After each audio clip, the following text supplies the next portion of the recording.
tá? Então, nesse sentido, né, se nós pensarmos no processador, a memória mais próxima, ele que estava já na via de dados, é o próprio registrador, né? Que é uma memória de trabalho ali que armazena os operandos das instruções, ok? Se nós sairmos fora um pouquinho da via de dados, nós vamos encontrar um outro nível de memória chamado memória cache, ok? A partir da memória cache, aqui eu posso ter cache de nível 1, 2, 3, tá certo? E dali para frente eu tenho memória principal e posteriormente a memória de armazenamento persistente, né? A memória de armazenamento de massa, ok? Então, o que acontece, tá certo? É que geralmente essa divisão entre memória principal e memória cache implica também em novas tecnologias, tá? Para dar suporte a essas instruções, a essas memórias, tá? Então, o que acontece? Geralmente, as memórias cache, tá, são montadas em cima de uma tecnologia chamada SRAM, né, ou Static RAM, tá certo? Então, o que se faz, na verdade, é um tipo de memória que você mantém o bit, né, que foi armazenado através da alteração do seu valor constantemente. Então, você tem um par de inversores, né, que vai trocando o valor e, na verdade, há uma amplificação do sinal. Então, o bit sempre fica ali ativo, né, eu consigo ler o valor original dele, porque, na verdade, eu vou fazendo um refresh, né, uma amplificação desse sinal constantemente. Isso é chamado de memória estática, tá certo? Então, é um tipo de memória considerada rápida, tá certo? Porque ela utiliza poucos transistores para fazer isso, tá certo? Mas que consome um espaço maior, ok? E por outro lado, na memória RAM propriamente dita, na memória, né, de trabalho, nós temos uma outra tecnologia de organização chamada DRAM, tá certo? Cujo armazenamento é baseado num capacitor, né? Então, o funcionamento básico, né, de um elemento capacitor consiste, na verdade, em você aplicar uma diferença de potencial, uma carga sobre ele, né, para que ele armazene um dado. Então, você preenche o capacitor, né, ele estabiliza, né, porque ele está totalmente preenchido, ok? E à medida que o tempo vai passando, ele vai perdendo essa carga. Então você precisa fazer outra aplicação de carga sobre ele para que ele possa manter o valor ali dentro, né? Eu leio o valor dali, eu sei exatamente, né, de acordo com os níveis de tensão e corrente, se eu tenho 0 ou tenho 1 armazenado. Então, o que acontece é que montando uma memória baseada em capacitores, né, eu tenho uma memória cuja unidade por bit, né, a área por bit é menor, tá certo? Então eu posso ter mais dessa tecnologia, ok? Só que eu tenho esse empecilho, né, essa desvantagem de ter que fazer um refresh constantemente, porque senão o capacitor vai perder a carga, né, e eu perco o sinal, o valor do bit que estava ali, ok? Então, o que acontece é que essa tecnologia DRAM, ela é a base de funcionamento das memórias RAM, né, das memórias de trabalho, enquanto a SRAM é a base de funcionamento das memórias cache, ok? O valor é armazenado como carga de um capacitor, ok? Isso é pequeno em termos de área, mas mais lento que a SRAM, tá certo? Então, aqui é um modelo de um módulo de 1 bit de SRAM, tá certo? E aqui é um modelo de um módulo de 1 bit de uma memória DRAM, tá certo? Então, essas portas lógicas aqui está representada como inversor, né? Só que isso daqui a gente representa isso daqui como um par de transistores, né? Eu preciso de um parzinho aqui em cima, um parzinho aqui embaixo para representar essa porta inversora, então eu preciso de 4 transistores aproximadamente, né? Mais alguns outros aí para chegar no máximo a 6. Então isso daqui é só para vocês terem uma noção que o que acontece? Costumeiramente, né, a gente tem memória cache, quem acompanha ou adquire comumente máquinas, né, tem sempre essa situação, né? Eu tenho pouca memória cache e muita memória RAM, não é isso? Isso e existe uma diferença de preço, né? Se você aumenta um pouquinho a cache, né, isso às vezes um aumento aqui de alguns kilobytes ou alguns megabytes de cache corresponde a um aumento da ordem de gigabytes ou de megabytes lá da memória principal, né? Essa diferença, né, que ocorre aqui nas proporções é devido justamente à tecnologia, tá? É o tipo de tecnologia fabricada. Tudo bem? Aqui tem uma figura, os cursos estão desatualizados, tá? Mas o que eu quero deixar mais claro com vocês é essa noção de que a memória, né, à medida que ela está mais próxima os módulos de memória, à medida que eles são mais próximos da CPU, eu vou tendo uma exigência maior de velocidade, né, de tempo de acesso. Né? Quando o processador solicita um dado para uma memória que está próxima, essa memória tem que responder com rapidez, porque o processador está trabalhando em alta frequência. Tá? Então, para fazer isso, né, para que a memória consiga ter uma latência pequena, né, geralmente isso dá um impacto, né, em outras variáveis físicas. Comumente isso envolve dissipação de potência, envolve frequência, a memória tem que trabalhar numa alta frequência. Né? E o que acontece? Então você não pode ter uma grande quantidade desse tipo de memória, você tem que ter uma pequena quantidade. Tá? Porque se você tiver uma grande quantidade, você vai dissipar tanta potência que sobrepõe o processador. Você precisa ter um cooler só para memória. Ok? Então você não vai ter isso, obviamente, né? Então por isso precisa ser equilibrado. Então por isso é exatamente que nós chamamos de hierarquia de memória, né? Um sistema de memória. Porque no projeto de um sistema computacional, né? De uma máquina de computação, geralmente há um trade-off que deve ser analisado entre a quantidade de memória que você vai colocar nos níveis mais próximos à CPU em contraposição aos níveis mais longes, né? Ou mais distantes da CPU.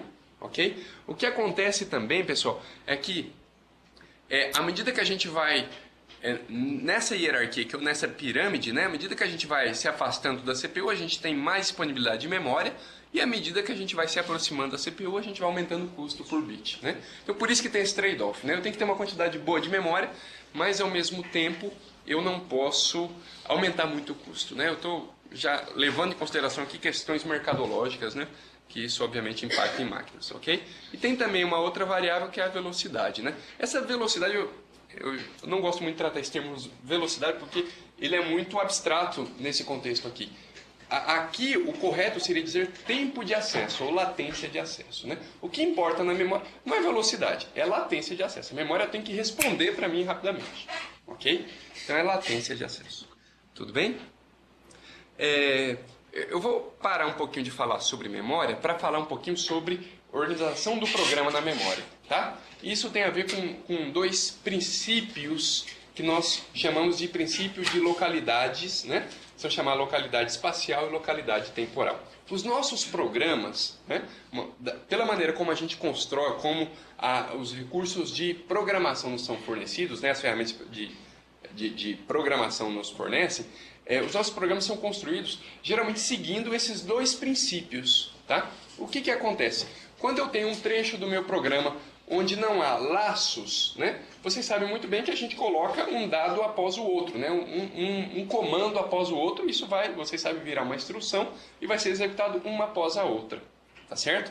Se o processador for um processador mais inteligente, né, e ele notar que ali não tem desvio, ele poderia ir lá e abocanhar várias de uma vez só, para evitar ele toda hora ir indo de uma em uma, tá certo? Então o nosso programa, ele obedece, nesse contexto aqui, né, de não ter um laço, ele obedece um princípio de organização de dados, ou de referência aos dados, chamado princípio da localidade espacial. Os dados estão próximos fisicamente. Né? Isso, ele está próximo no código, ele vai estar próximo comumente na memória. Né? Só se cair numa fronteira aqui de páginas, que é os 500. Mas de forma geral ele está próximo da memória. Então um processador inteligente, o que ele faz? Ele, observando essa característica, ele procura ir na memória, né? E veja, né? Quanto mais distante é a memória, mais tempo ele vai tomar. Então quando ele vai numa memória aqui de mais baixo nível, né? Mais baixo nível, eu quero dizer mais distante, né, do processador, ele procura não só trazer uma única instrução, um único dado, mas ele procura trazer vários dados, né? À medida que ele vai descendo aqui, ó, tá certo? A latência vai aumentando, né? Ela vai ficando mais lenta. Então eu tenho que buscar mais coisas, tá? E ele pode buscar mais coisas que estão próximas, por quê? Porque os nossos programas obedecem ao princípio da localidade espacial, ok? Nós construímos programas assim. Ok? Nós construímos programas obedecendo ao princípio da localidade espacial. Ok? Bem, além disso, inevitavelmente, né, qualquer programa, para ele ter uma funcionalidade mínima, vai envolver uma estrutura de repetição. Né? Eu vou trabalhar sobre dados estruturados, né? Então eu não vou fazer isso de uma em uma vez, eu vou colocar ali um laço para compactar a computação. Nesse sentido, vocês vejam bem que eu faço uma computação de dados, chega lá, no final, eu volto, tá certo? Eu volto aqui. Então, veja, daquela instrução que está lá embaixo para essa daqui é uma grande distância. Elas não estão mais unidas no espaço. Elas estão unidas no tempo. Elas estão unidas no tempo.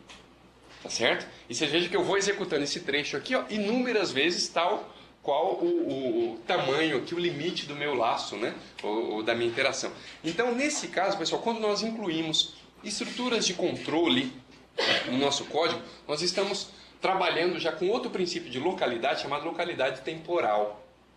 Tá certo? Então, a construção de programas, ele obedece a dois princípios. O princípio da localidade espacial, quando o meu código está totalmente sequencializado, né? E quando eu encontro trechos no meu código onde há desvios, onde há laços, né? Em particular laços, né? Porque isso é que compensa explorar, nós temos aqui uma porção de código que segue o princípio da localidade temporal.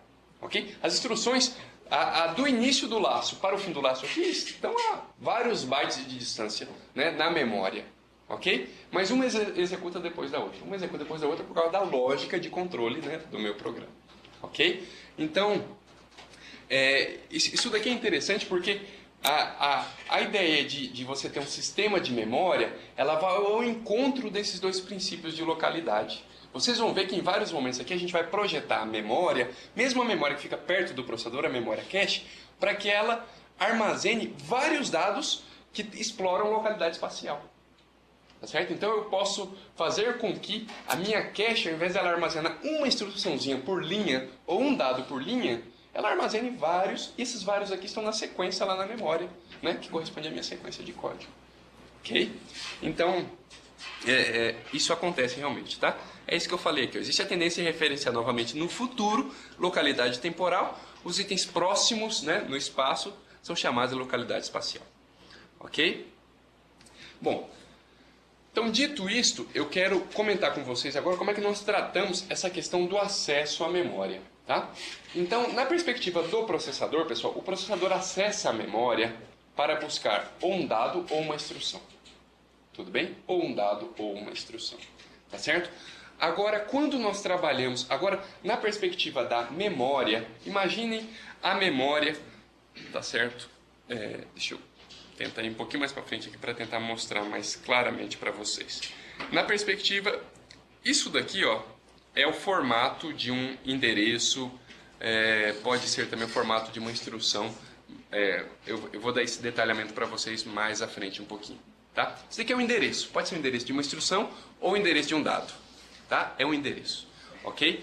Na perspectiva do processador, esse endereço aqui é para buscar uma instrução ou para buscar um dado. Tá certo? Então, na perspectiva ainda do processador, lá na memória, tem lá um dado, uma instrução para ele buscar. Ok? Agora, veja bem, a memória, né, em particular a memória que fica mais próxima do processador, ela tem que fazer uma série de controles. Né? Ela tem que saber, por exemplo, se esse dado que o processador está enviando, ou melhor dizendo, esse endereço que o processador está enviando, corresponde verdadeiramente a um dado que ele possui dentro da memória. O que eu quero dizer com isso é o seguinte, pessoal. A memória que fica próxima ao processador, nós já vimos aqui pela hierarquia, ela é pequena. Ok? Só que a memória disponível, ela é bem grande. Ok? Eu posso, supostamente, né? Vamos fazer com um exercício aqui de suposições. Eu poderia fazer um programa que ocupasse boa parte dessa memória aqui, ó. Certamente esse meu programa não caberia aqui. Não é? Não caberia aqui. E, no entanto, eu consigo executá-lo. Tripulante, né? Ok? Porque, né? Então, o que está por trás disso é exatamente essa noção de que a memória, né, em particular, esses níveis, porque nós estamos tratando, a nossa discussão na aula de hoje em particular é sobre esses níveis aqui, ó, mais próximo ao processador, essa memória aqui, ó, para ela manter essa consistência e fornecer o dado correto para o processador, mesmo ela sendo muito pequena, ela não consegue fazer isso sem armazenar, além do dado ou da instrução que o processador pediu, outras informações. Tá? Então ela tem uma série de informações que momentaneamente eu vou chamar de informações de overhead, tá certo? Para garantir, olha, se o processador... Eu sou uma memória pequena aqui, ó, eu tenho 10 linhas, essa memória aqui tem 1 milhão, ok? Supostamente o processador poderia fazer acesso à linha 1 milhão. Como é que ele fazendo acesso à linha 1 milhão, ele consegue buscar o dado dessa linha 1 milhão aqui dentro? O endereçamento iria de 0 a 10 embaixo, de 0 a 9, né? De 0 a... Então, em cada linha aqui, né? Em cada linha aqui dessa memória, além do dado ou da instrução propriamente dito, eu preciso gravar mais informações, que eu estou chamando aqui momentaneamente de informações sobrecarga. Ok? Essas informações de sobrecarga, pessoal, nós chamamos aqui de bloco. De bloco. Ok? Então veja bem, na perspectiva do processador, eu envio o endereço e busco o dado, uma instrução. Na memória, ela manipula blocos. Ok?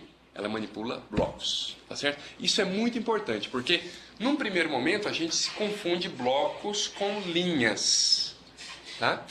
E isso não é verdade. Um bloco é uma unidade de informação completa que permite eu identificar unicamente um dado ou uma instrução do processador.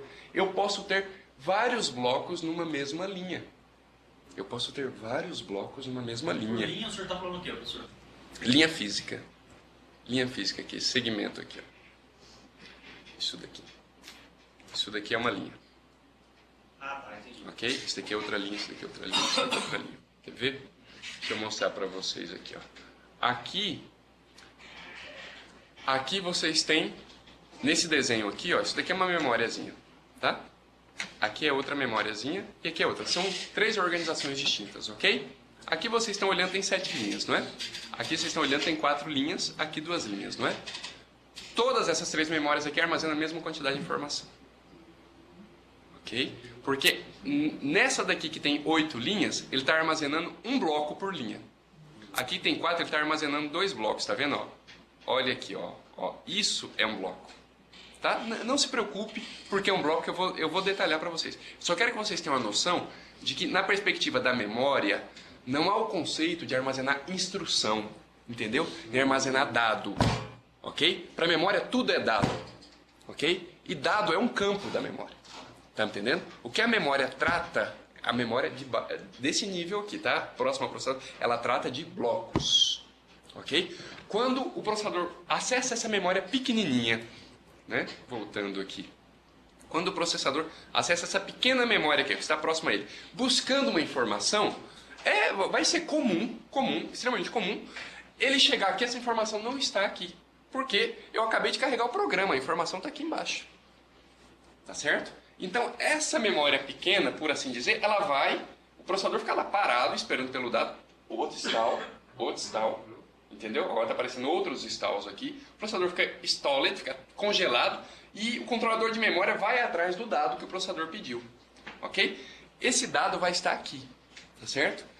Só que, na verdade, o controlador de memória não vai buscar apenas o dado, ele tem que garantir que esse dado é daquela posição específica de memória, da memória principal, ok? Da memória grande aqui. Então, ele vai levar o dado e mais uma série de informações de endereçamento. Isso daqui, ó, o dado mais as informações de endereçamento formam o que nós chamamos de bloco. Tá certo? Então, a memória de mais baixo nível, a memória mais próxima ao processador, pessoal, ela trata as informações, né, ou melhor dizendo, os dados, como um bloco. A unidade de busca de dados é tratada como bloco. Não na perspectiva do processador, entendeu? O processador ele passa endereço, pega instrução. Passa endereço, pega dado. Tudo bem? Agora, na manipulação dos níveis de memória, o tratamento se dá na forma de blocos. Isso vai ficar um pouco pior, um pouquinho mais para frente, mas momentaneamente nós vamos chamar de blocos, tá? Professor, um bloco seria uma cópia dos dados de um pedaço da memória. Dos dados e de parte do endereço. E essas informações... De endereço. Ok? Momentaneamente é isso, ok? É que eu posso... porque, veja bem, o dado, né? Aí você tem um endereço aqui, ok? Eu posso trazer vários dados que estão na sequência do mesmo endereço. Então, na verdade, não corresponde só a uma instrução ou a um dado, entendeu? O bloco, ele pode ser composto de vários dados. Então, são informações e um conjunto de dados. E um conjunto de dados que pode ser... Exatamente. Exatamente. Muito bem. Ok? Tudo bem? Então, dito isto, pessoal, quando o processador faz um acesso à memória, mais próxima, né, de nível mais próximo, e o dado que ele requisita, eu estou tratando dado aqui como dado e instrução, tá bom? De agora em diante eu não vou ficar separando dado e instrução, não. É só dado e pode ser dado ou instrução. Quando o processador faz um acesso requisitando um dado da sua memória mais próxima, né, se o dado está de fato nessa memória mais próxima, nós chamamos isso de acerto. Tá ok? E essa memória mais próxima, de agora em diante, eu vou chamar de memória cache. Ok? Então isso daqui é um hit na cache. Ok? Então o dado requisitado ele está no nível superior, né? Pensando que a memória principal é o nível inferior, a cache seria o nível superior, tá bom? E o miss ou falha, tá certo? É quando o dado não está nesse nível. Tudo bem? Observa, isso é um negócio interessante, né? Porque quando eu falava assim, olha, nós temos um ciclo para fazer a busca da instrução, né? Esse um ciclo é considerando que sempre vai ter hit. Né?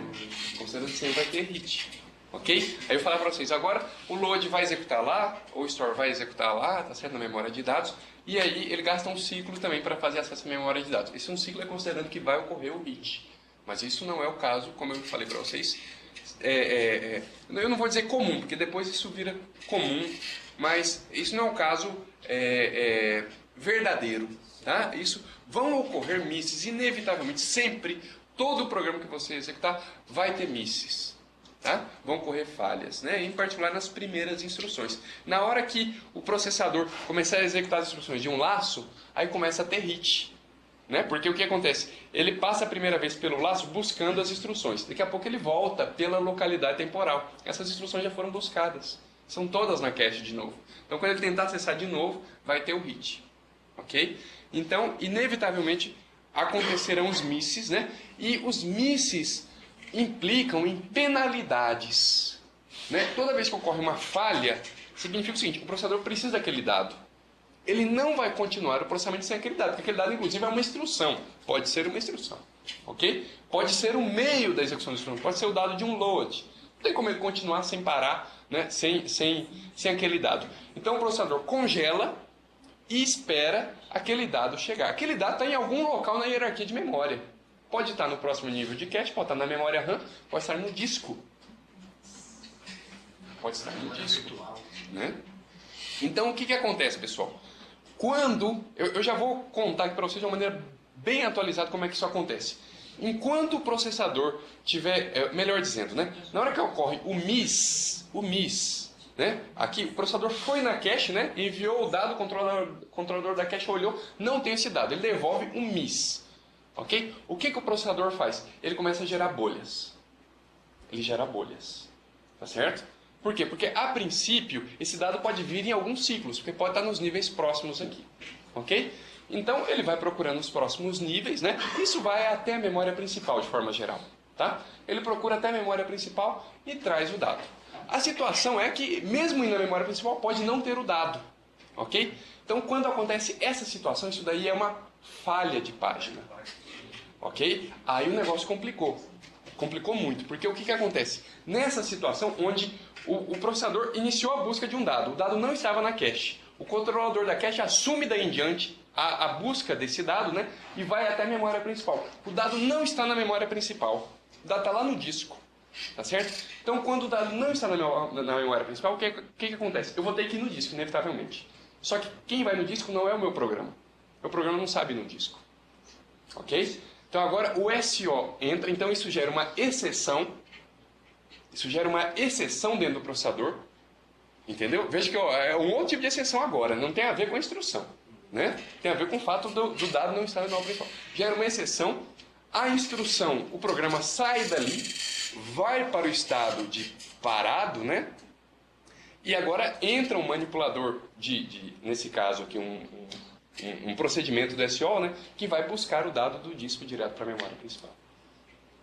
Ok? Então, nessa situação, o que acontece? O sistema operacional, ele tira esse programa, né? Porque ao tirar a instrução ali que estava executando, ele tira o programa inteiro. Né? Ele tira todo o estado dos registradores, ele tem que salvar isso em disco, ou salvar na memória. Né? Então ele salva na memória os dados que aquele programa estava computando ali, tira esse programa de execução, tá certo? E ele manipula agora essa busca do dado, né, do disco para a memória principal, ok? Do disco para a memória principal não passa pelo processador, tá entendendo? Ele só tem que acionar. Ele só tem que acionar. Ele usa o que nós chamamos de controlador de acesso direto à memória. Então ele requisita lá para o controlador do disco, falando, ó, preciso que você me mande 40 bytes lá para a memória principal, certo? Lá o controlador do DMA é um computador, tá certo? Ele vai transferir direto para a memória principal. O SO volta, sai da CPU, pega outro programa e joga lá. Então com isso ele vai manipulando, né? Ele vai fazendo esse controle, né, de utilização da CPU, né, com base nas demandas do programa, né? Isso eu estou falando aqui um caso onde ocorre a exceção, né? Quando nós temos sistema operacional, o sistema operacional ele não tira o programa de execução só quando isso ocorre, né? Ele tira, passou o quanto ali, não quer nem saber, tira, ok? Interrupção é a mesma forma? Oi? Interrupção? Não. Não, nesse caso da interrupção de relógio, né? De quanto? Você está falando na verdade do quanto, né? É isso que você está falando? Funciona uma unidade de entrada e saída, né? Disso, por exemplo. Não, tá, o que acontece é o seguinte, quando esse dado, então deixa eu contar agora o resto da história, né? O processador acionou lá... Saber mesmo agora? Não, agora não tem boca, não tem como voltar para trás agora tem que terminar. O que acontece é que esse dado, obviamente, vai aparecer na memória principal e esse dado é daquela instrução daquele programa, tá certo? Então, quando esse dado aparece lá, o controlador de DMA do disco interrompe o processador, entendeu? Na verdade, ele deixa uma interrupção pendente lá para o processador. A cada vez que ele for buscar uma instrução, ele passa pelo vetor de interrupções verificando. Tem alguma interrupção? Opa, tem uma aqui. Opa, é lá da instrução que está no endereço de memória 1004. Então, na hora de eu buscar ela de novo. Entendeu? Aí, de novo, desvia para o SO desvia para aquela instrução lá, e aí volta tudo de novo. Ok? Tudo bem, pessoal? Então o MIS aqui ele pode ser drástico, né? Ele pode demorar 1 milhão de ciclos. Né? Eu estou falando agora só de 10 ciclos, 5 ciclos de MISes, né? Isso pode demorar absurdamente, ok? Então, o bloco aí, nesse caso, como você falou do disco, é por isso que a gente considera a menor unidade de armazenamento em disco também como um bloco. Porque nessa transferência que você falou que vai ser feita do disco direto para a memória, isso tem que ser, de alguma forma, compatível. Na verdade, não. O que acontece é que esse bloco é uma unidade exclusiva entre as memórias. Do disco para a memória principal, a unidade tem que ser maior, porque o disco é muito lento. Sim. Isso a gente chama de página. Entendeu? O bloco do disco, na verdade, tem a ver com os setores ali, de Cargos informação específicos física. da EB também, fazer a tradução. Então Para fazer o memória virtual. tá? Então, quando a gente fala do disco, aí já é página, muda a unidade. Que carrega lá vários blocos, tá? Tudo bem? Esse gráfico aqui é muito simples, pessoal, é só para mostrar o espaço de endereçamento sobre o tempo, né? Numa localidade temporal, o que acontece, né? Você, sobre um espaço de tempo, né, a gente acessa um conjunto de instruções. Se vocês notarem aqui, né, eu estou sempre... Deixa eu verificar aqui. É que eu mudei aqui a escala aí. Olha aqui, se vocês observarem, eu acesso... Aqui é o tempo de execução do meu programa, né? Eu acesso aqui um determinado dado de um endereço, né? Acesso um outro... Aqui o quarto dado. O quinto aqui, vocês vejam que é o mesmo de cá. Está no mesmo espaço de endereçamento. É o mesmo endereço. Tá? Então isso daqui quer dizer que para esse grupinho aqui, ó, para esse grupinho aqui de instruções, vocês vejam que tem algumas instruções ali que eu voltei nelas. Tá? Então aqui está demonstrando esse fato de eu voltar, né? Durante a execução eu volto na mesma instrução. Ok? Não quer dizer que eu estou... O espaço de endereçamento começa aqui, do endereço 0 até o endereço, né, infinito aqui, tudo bem? Vocês vejam que, ó, eu vim aqui, fui em cima, desci o endereço, né? Desci justamente porque eu precisei voltar, né, no endereço anterior da memória, ok? Então é isso que acontece no modo, na localidade temporal, ok? Na localidade espacial, aqui tá certo? E estou acessando esse grupo aqui, tá certo? Dentro do intervalo de tempo. Então, a ideia básica é que eu vou fazendo esses acessos, né? Aqui significa que eu acessei várias vezes aqui, né? Várias vezes um grupo de instruções com espaço de endereçamento distinto, tá? Então eu rodei aqui sobre elas, uma do ladinho da outra, tá certo? E depois voltei. Então eu aumentei aqui a frequência de acesso, né, sobre elas, né? O que significa aqui é que eu acessei várias instruções, né? Ok? Dentro de instruções distintas, porque o espaço de endereçamento aqui é distinto para cada instrução, né? E essas instruções distintas aqui eu acessei a uma mesma quantidade de vezes, né? Porque aqui é a quantidade de vezes que eu estou acessando as instruções, tá? Eu acho que se ele colocasse, por exemplo, um exemplo de acesso a vetor, onde as posições de memória são subsequentes... São contínuas, né? Enxergar São isso. contínuas. É que aqui é como se fosse um vetor, né? Tá? Só que eu acesso ele várias vezes, né? Eu acesso os elementos do vetor, pensando aqui num caso, né? Várias vezes, só que cada endereço do vetor é distinto um do outro, né? Aqui ele está tentando mostrar isso para vocês, né? Bom, deixa eu mostrar aqui um outro caso. Bom, a questão toda, nós estamos tratando da memória cache, né? Em particular, porque é o nível mais próximo do processador.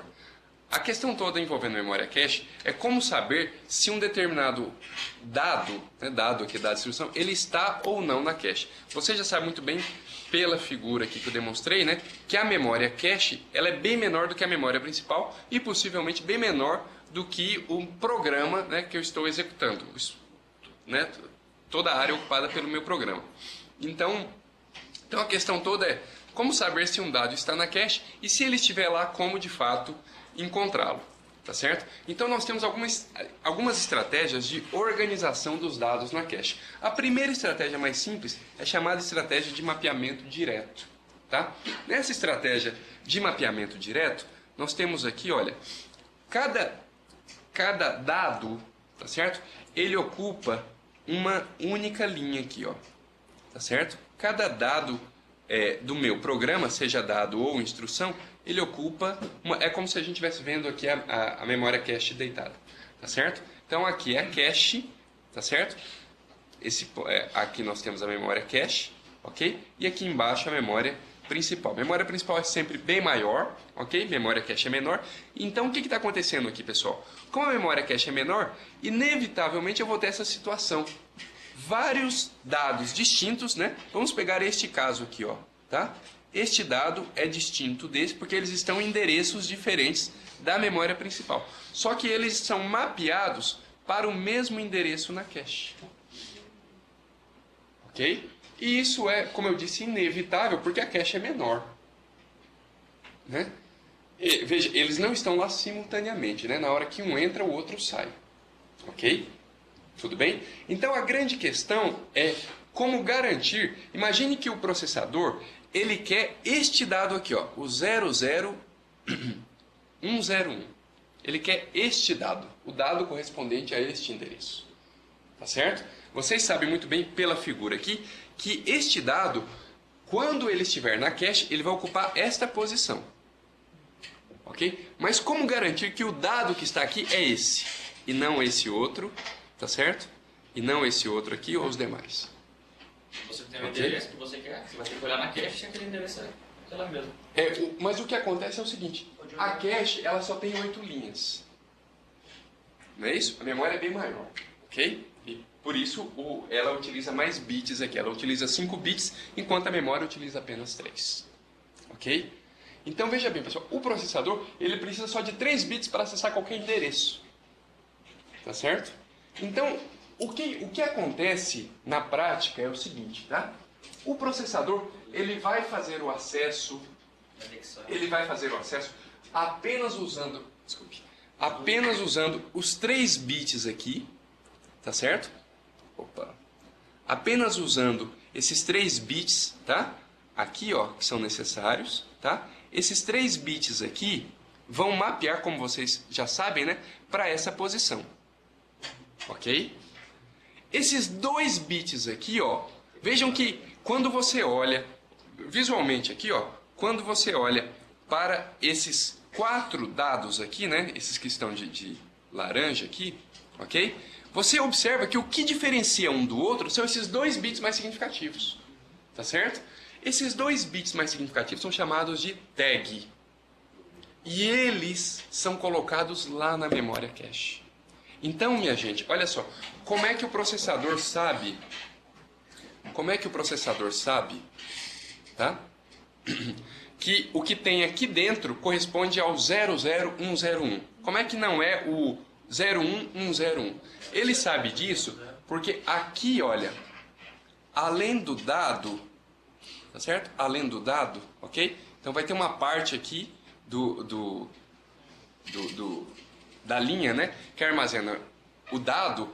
A outra parte da linha vai armazenar o que nós chamamos de tag. Vai armazenar esse 00 aqui. Tá certo?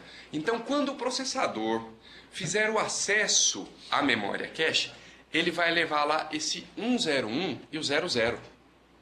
Tá entendendo? Com esse 101, o controlador da cache vai chegar nesta linha. Tá ok? Com 101. Veja, o processador vai levar 00101. Vai levar os 5 bits. Tá certo? Com esse 101 aqui, o controlador da cache vai chegar nessa linha. Ok? Por que ele utiliza 3 bits? Porque só 3 bits são necessários para acessar qualquer linha. Então ele só precisa dos 3. Tá entendendo? Ele acessou a linha, ele vai pegar a tag que está aqui e vai comparar com a tag que vem no endereço do processador. Tá ok? Então aqui tem 00, no processador tem 00. Opa, esse dado é o que o processador precisa. Ok? Então é isso que acontece, minha gente, para saber se um dado ele está realmente na cache. Ok? Sempre vai ter algum dado na cache, concorda comigo? Sempre. Sempre vai ter alguma coisa na cache. Ok? Então a questão é saber se aquilo que está lá é realmente o que eu estou querendo. Tudo bem? Então esse é o ponto fundamental. A segunda coisa, né? Como encontrá-lo? Como encontrá-lo? Tá certo? Então o que acontece, pessoal? Esse cálculo do como encontrá-lo está aqui, ó. Tá certo? Tudo bem? Então olha só. Isso é chamado de mapeamento, né? O endereço da cache, o endereço do dado na cache. Por quê? A pergunta é, por que este endereço aqui, ou melhor dizendo, né? Ou melhor dizendo, por que o dado deste endereço aqui foi parar nesta posição? Tá? Porque o que acontece, pessoal? O endereço da memória, entendeu? Então, o 00101, esse valor é o número 5, perdão, 5, ok? 5. Ele é feito o módulo com a quantidade de blocos. Quantidade de blocos, tá certo? Esse detalhe aqui é muito importante, ó. Quantidade de blocos. O dado é colocado num bloco, não é isso? Não é? O dado é colocado num bloco, ok? Então, quantidade de blocos. Nessa cache aqui, olha, ela tem 7 blocos, porque cada linhazinha armazena só um bloquinho. Então, o número de linhas é igual ao número de blocos. Tudo bem? Então eu faço o módulo 5, o módulo 7 é 5. Ele vem aqui na linha 5, né? 101 é 5. Então ele põe aqui dentro. Nesse caso eu faço uma analogia com tabela hash, né? Exatamente, é uma tabela hash. Né? Ok? A mesma coisa aqui, ó. Este valor aqui, 1, 2, 4, 8, 12, 13. Este cara aqui, ó, é o 13. Ok? 13 módulo 8 é 5. Não é isso? De novo ele vem e bate aqui, ó. Ok? Então é fácil, né? Na cache mapeada, esse daqui é uma cache de mapeamento direto. Tá certo? Por quê? Com base no endereço, ele tem um local na cache que ele vai ficar. Ok? Se essa cache estiver toda vazia, ela está todinha vazia, tá certo? O processador faz acesso ao endereço 5. Você já sabe onde que ele vai ficar. Depois, na sequência, vamos assumir que o endereço 5 é um desvio, ele desvia lá para o endereço 13. Adivinha onde o 13 vai ficar? No mesmo 5. Percebe? Se eu acessar lá o 18, vai entrar no mesmo local. Entendeu? E assim por diante, né? Todo mundo que tiver coincidindo, tá certo? Com relação ao módulo, vai ser colocado nesse endereço com a cache podendo estar totalmente vazia. Tudo bem? Então, minha gente, o que eu quero dizer para vocês é que é o seguinte, ó. Como encontrá-lo, né? Como encontrar é fazer isso daqui, ó. É aplicar a operação de módulo sobre o número de blocos. Entendeu? Se eu passar um endereço para vocês, falar, ó, o processador gerou esse endereço aqui, ó. Me dizem qual bloco da cache esse endereço está. Ok? Vocês vão pegar o endereço, vão olhar a quantidade de blocos, né? E vão aplicar o módulo. Ok?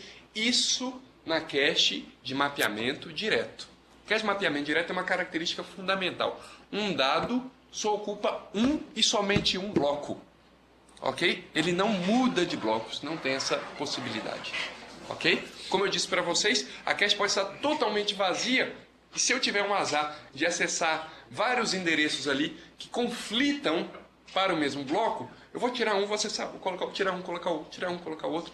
Toda hora vai ficar dando misses. Toda hora vai dar miss. Toda hora vai dar miss. Ok? Então é isso que acontece, tá? Para cada item de dado, né, do nível inferior, ou seja, da memória principal, né, existe uma e somente uma. Isso daqui é muito importante, ó. Existe uma e somente uma localização. Isso é o que vai diferenciar esse projeto de cache, essa organização de cache das demais, onde esse item de dado pode estar. Ok? Muitos itens de dados do nível inferior, muitos dados da memória principal compartilham. Eu gosto mais da palavra conflitam, tá? Porque eles estão conflitando mesmo, né? Eles não estão compartilhando, não estão um do ladinho do outro, né? Eles estão um conflitando com o outro, né? Localizações, tá? Tudo bem? Essa cache aqui é a cache mais simples que tem, né? Ela como eu estou falando que ela é extremamente simples, não só para entender o seu funcionamento, mas o projeto dela.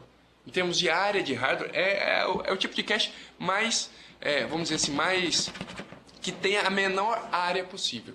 Então, quando você compra um processador, né, que ele tem vários níveis de cache, é muito comum essa organização de mapeamento direto aparecer no terceiro nível da cache. É muito comum isso. Entendeu? Porque o terceiro nível é o que tem mais memória. Correto? É o que tem mais memória. Tá certo? Então você compensa a quantidade de memória fazendo uma cache bem simples de sobrecarga. Ok? O nível menor aqui, a cache de nível 1, ela tem pouca memória. Só que ela é rápida. Então você fala, poxa, eu queria que aqui os dados ficassem bem otimizados. Não tivesse esse problema de conflito. Então a gente vai usar um outro tipo de organização para essa cache aqui, ó, que vai ficar no nível mais próximo do processador. Ok? Isso que eu estou falando sobre mapeamento direto e tudo mais, só se aplica a caches, obviamente, né? Não se aplica à memória principal.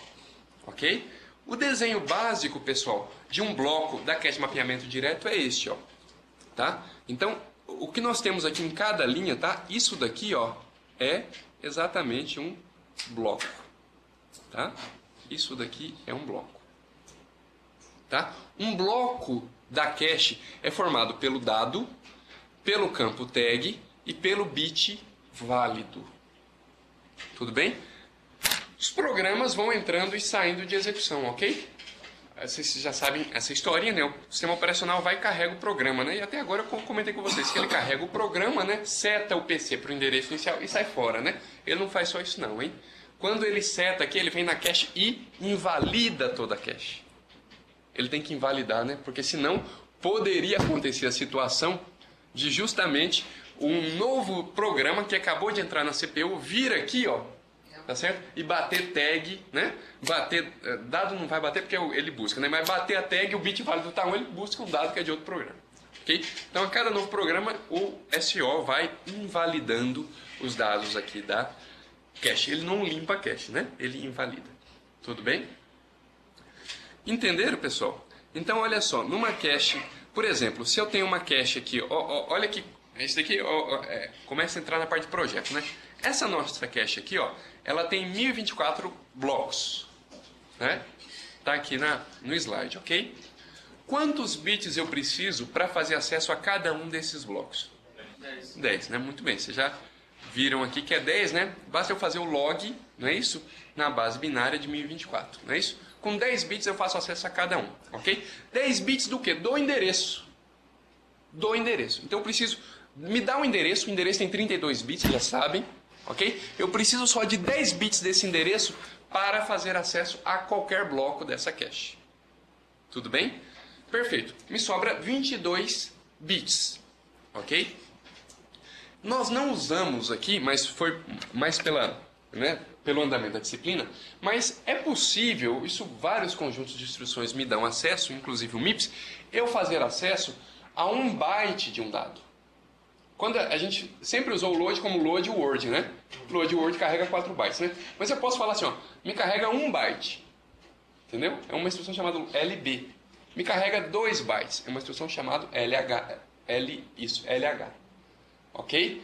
Então eu posso pegar byte a byte se eu quiser de uma palavra, tá ok? Então, sabendo disso, parte do endereço é chamado de byte offset.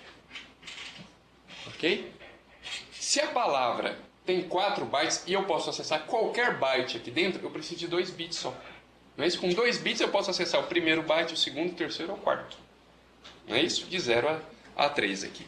Ok? Então, dos 22 bits que sobraram, 2 bits, né, eu separo para o que nós chamamos de byte offset. Né? Porque, como eu falei para vocês, né, imagine que essa instrução que está solicitando um dado, né, que, através do qual está vindo esse endereço, é uma instrução LB. Né? Então, essa LB ela pode vir aqui no dado e falar, não, eu quero o terceiro byte. Ok? Então, essa informação do terceiro byte vem aqui ó, no byte offset. Ok? Então, 10 bits ficaram para eu encontrar o bloco, 2 bits ficaram para eu deslocar dentro da palavra, ok? Dentro da palavra, isso é o deslocamento de byte, ok? O restante virou tag, ok? Então, os 20 bits que sobraram aqui são os 20 bits da tag. Isso significa que este campo aqui, minha gente, tem 20 bits, tá? Este campo aqui, ó, qualquer uma dessas tags aqui, ó, tem 20 bits. O campo data, aqui pensando em apenas em uma palavra, ele tem quantos bits? Alguém lembra? 32. Cada linha dessa, cada bloco desse, né, no campo data tem 32 bits. E o bit válido é apenas um bit. Ok? Agora vocês sabem o tamanho dessa cache. Né? Vocês sabem o tamanho de um bloco. Né? Nesse caso aqui, o nosso bloco armazena 53 bits. Não é isso? Vezes 1024. Ok? Vezes 1K. Ok? Vocês sabem exatamente quanto essa nossa cache armazena, né? Eu poderia ser mais específico e falar assim, quanto de dados ela armazena. Aí é só o campo data, né? Aí vocês vejam aí quanto de overhead tem no meio desse caminho, né? Então, desses 32 vezes 1024, né? 21 vezes 1024 é justamente de overhead. É significativo. Maior o tamanho do bloco, menor o overhead. Menor overhead, exatamente. Ok? Então, olha só, o byte offset é só para acesso ao byte da palavra, né? A largura da cache é o tamanho do bloco. Não podemos esquecer disso, tá? A largura da cache é o tamanho do bloco. É o bit válido mais o campo tag mais o dado, tá? Aqui diz exatamente como o hardware, né? Aqui nós vimos parte do hardware, né? Como é que o processador faz de fato para saber se é um hit, né? Ou se é um miss. Veja que o fato do hit é quando ele chega até. Então veja, ó, o campo índice, né? Eu calculo aqui para chegar numa determinada linha, né? Eu pego o valor do índice, né?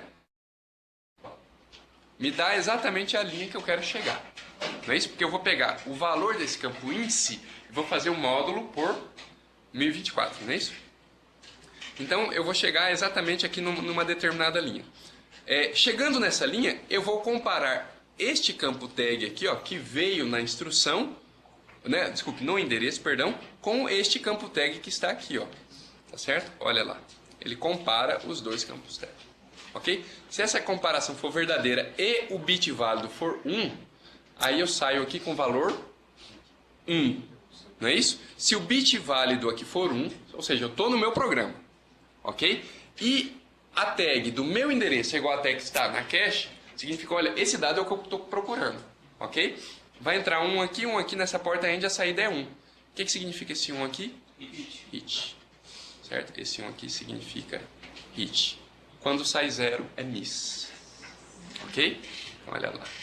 É o hit. Ok? Então com isso aí, esse hit aqui ele volta para o processador, entendeu? Ele volta, deu o hit aqui, ele fala, opa, posso ler agora a linha de dados que está passando um dado correto aqui. Quando dá miss, ele fala, não posso ler. Tenho que fazer stall no meu pipeline. Ok? Então, mas isso. Entendido, turma? Perfeito. Já andamos bastante.